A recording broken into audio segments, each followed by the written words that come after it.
ഒരു സമയത്ത് എല്ലാ വീടുകളിലും അവൻ്റെ ഒരു തരംഗമായിരുന്നു. ഇപ്പോൾ അത് മാറി എല്ലാവരും എയർ ഫ്രയറിലേക്ക് മാറിയേക്കുകയാണ്. അതുകൊണ്ട് പല ഗുണങ്ങളും നമുക്കുണ്ട്.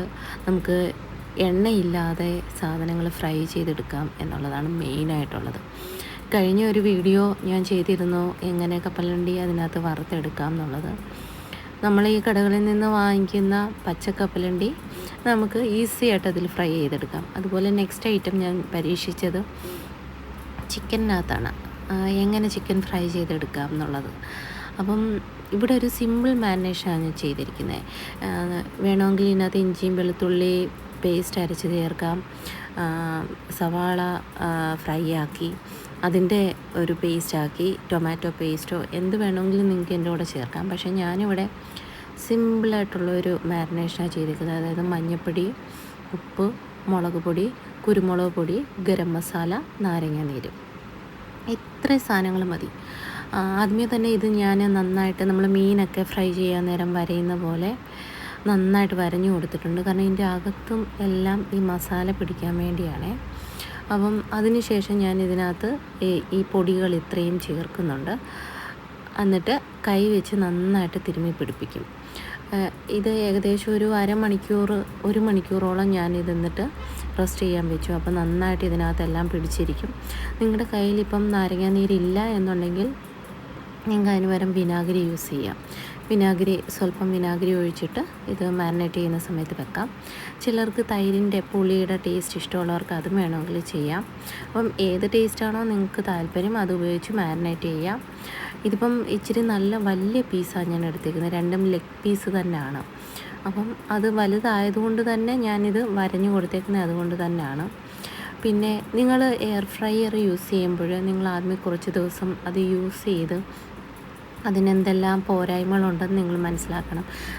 ഇതിനകത്ത് എനിക്ക് മെയിനായിട്ട് തോന്നിയൊരു ഡ്രോബാക്ക് എന്ന് പറയുന്നത് ഈ ടെമ്പറേച്ചറാണ്. അതിനകത്ത് കൊടുത്തിരിക്കുന്ന ടെമ്പറേച്ചറല്ല നമ്മൾ സാധനങ്ങൾ വെക്കുമ്പം അത്രയും പോരായ്ക വരും. കാരണം ഇപ്പം ചിക്കനായാൽ തന്നെ നമ്മൾ നാടൻ ചിക്കൻ ഫ്രൈ ചെയ്യുകയാണെങ്കിൽ ഇതിൽ കൂടുതൽ സമയം വേണ്ടി വരുന്നതായിട്ട് എനിക്ക് തോന്നി.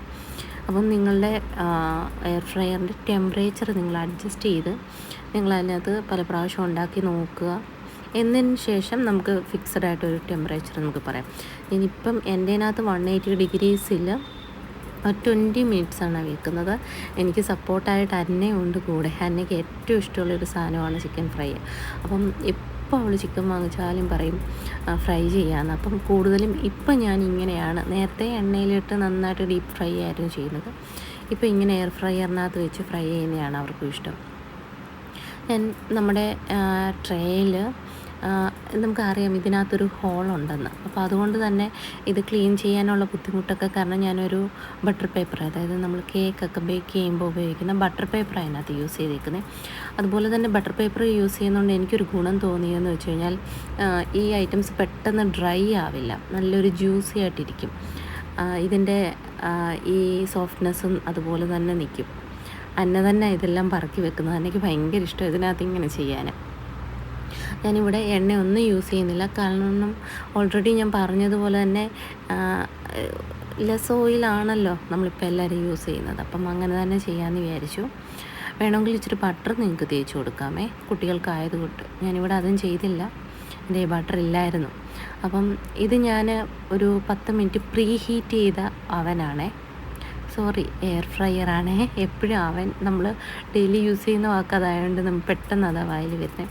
ഇതൊരു 180 ഡിഗ്രിയിൽ ഞാൻ 10 മിനിറ്റ്സ് പ്രീ ഹീറ്റ് ചെയ്യാൻ വെച്ചായിരുന്നു. അപ്പോൾ അതിന് ശേഷം വീണ്ടും 180ൽ ഒരു 10 മിനിറ്റ്സാണ് ഇപ്പോൾ ഞാൻ വെക്കാൻ പോകുന്നത്. അത് കഴിഞ്ഞിട്ട് നമുക്കൊരു 10 മിനിറ്റ് കഴിയുമ്പം ഇത് നമുക്ക് തിരിച്ച് വെക്കണം.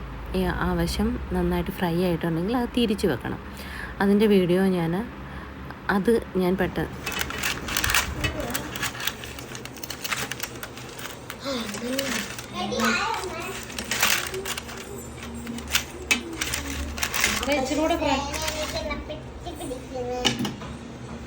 ഇപ്പോൾ ഒരു 10 മിനിറ്റിന് ശേഷം ഞാൻ വീണ്ടും എടുത്തു അത് തിരിച്ച് വെക്കുന്നതാണ് കാണുന്നത്. ഒരു വശം ഫ്രൈ ആയി, അതിനുശേഷം ഞാൻ വീണ്ടും തിരിച്ച് വെച്ചു.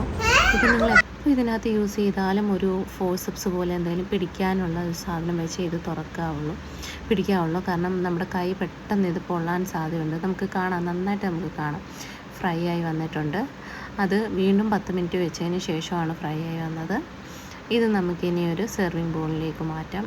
ഈ ഫോസപ്സ് നിങ്ങൾക്ക് അത്യാവശ്യമായിട്ട് വേണം, കാരണം അല്ലെങ്കിൽ നല്ല ചൂടായിരിക്കും ഇതിനകത്ത്. ബട്ടർ പേപ്പർ കാണുമ്പോഴേ നിങ്ങൾക്കറിയാം അതിനകത്ത് ഓയിൽ നന്നായിട്ടുണ്ട്, അതായത് ചിക്കനിൽ നിന്ന് ഇറങ്ങിയ ഓയിലാണ്. അത് എല്ലാവരും ട്രൈ ചെയ്ത് നോക്കണം.